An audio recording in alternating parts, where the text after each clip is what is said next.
Chapter 2. Interviews with Senior-Level Blind Acupuncturists. As part of this project, I arranged to meet and interview some blind acupuncturists in Japan, with the hope to visit their clinics. My objective was to learn about some of their experiences and any insights they may be willing to share. To achieve this goal, I coincided the timing of my visit to Japan to fit with the 2016 six-day special workshop for the Toyohari Association in Tokyo, as there would be senior-level blind acupuncturists from all over Japan gathering together in the same place.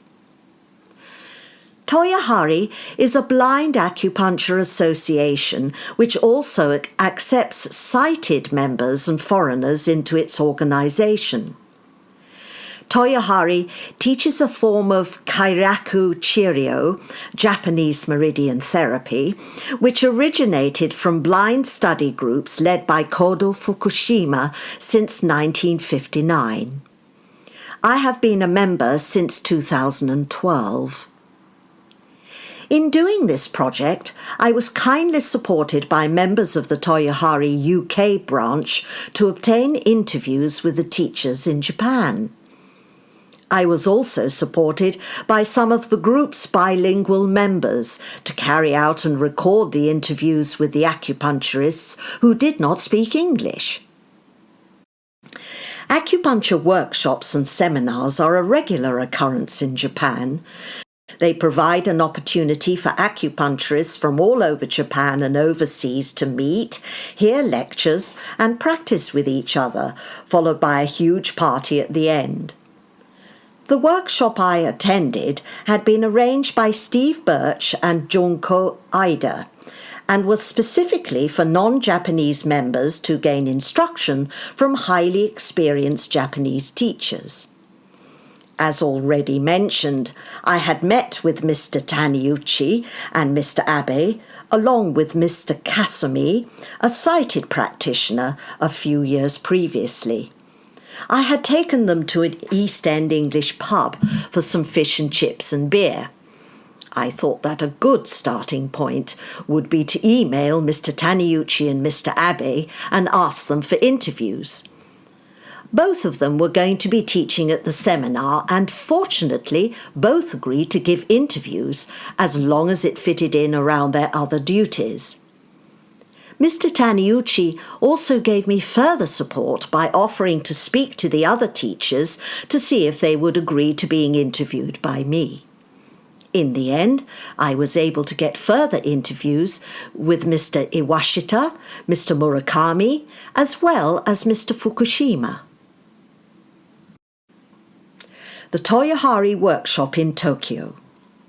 The seminar was a week-long affair held at a venue in central Tokyo, with different teachers working on different days. The location was the Nihon Kyoiku Kaikan in Hitotsubashi Hall in Kyoto-ku, Tokyo, close to Jinboko Station. The practice hall was set up with several treatment tables for demonstrations and group practice. We also had lectures from the Japanese teachers, which were translated into English by bilingual members.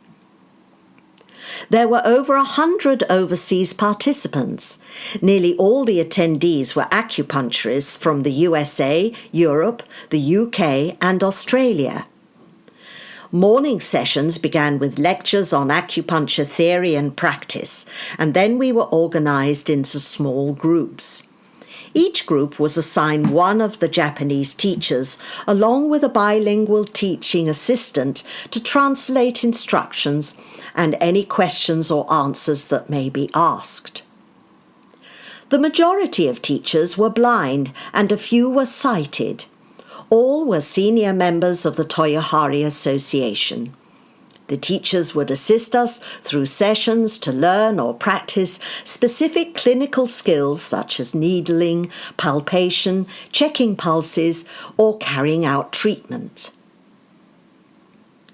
The interviews. None of the teachers spoke English, and my Japanese is at an elementary level. To get around this, I had the questions written in Japanese. I then planned to ask some Japanese colleagues to assist me by asking the questions while I recorded the interview using my camera or a dictaphone. The interviews would then be transcribed and later translated by my long-suffering wife afterwards. I hoped that as my colleagues were Japanese, that they would be able to clarify any meaning or confusion with any of the questions, as well as ask any follow-up questions. This did prove to be the case. During the interview, I was supported by bilingual members Etaro Hamano, Yumiko Ko, and Oriko Kato, who helped me carry out the interviews. I am extremely grateful to them for their support, particularly as they had to work under pressure to carry out the interviews as the teachers were very busy and time was in short supply. Here is the question template I used. I asked the following questions. Thank you for agreeing to take part in this project. Questions to acupuncturists. 1.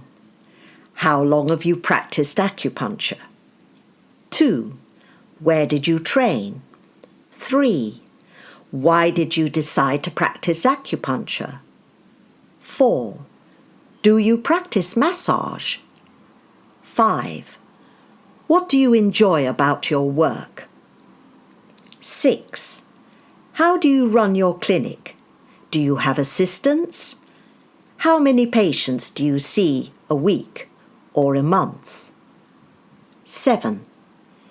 Do you use moxa?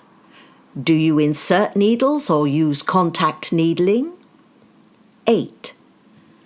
What is your philosophy of living a good life? 9. Are you completely blind or partially sighted? 10. Were you born blind or later? 11. Does being blind help your acupuncture? 12. Does being blind cause you difficulties practicing acupuncture? 13. If yes, how do you overcome them? 14. What are your goals for the future?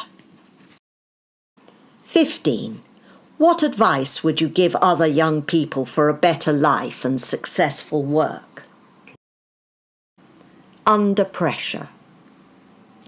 One of the challenges that came up during the interview was that I had a small window of opportunity to carry out the interviews.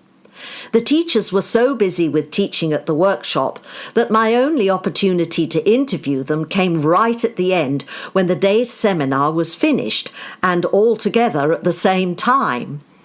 This presented a problem because I didn't want to keep any of the teachers waiting whilst I finished one interview, as no doubt they would be tired after the full day teaching and had other arrangements. Also, some of the teachers were not going to be teaching every day, and so I had to take the opportunity to interview them while they were there. I would also not be attending the workshop on some days, as I had an appointment to visit the blind school midweek, as well as visiting one of the teachers' clinics.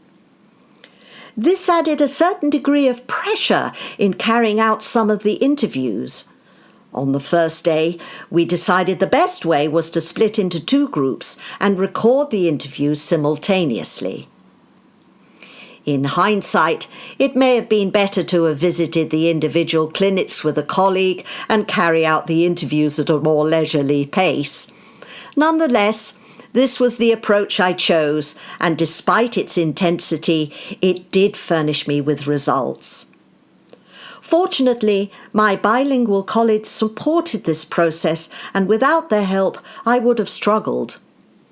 I am especially grateful to my friend and class member Etaro, who helped me approach and arrange the interview times with the teachers. We split into groups so that we could carry out the different interviews at the same time.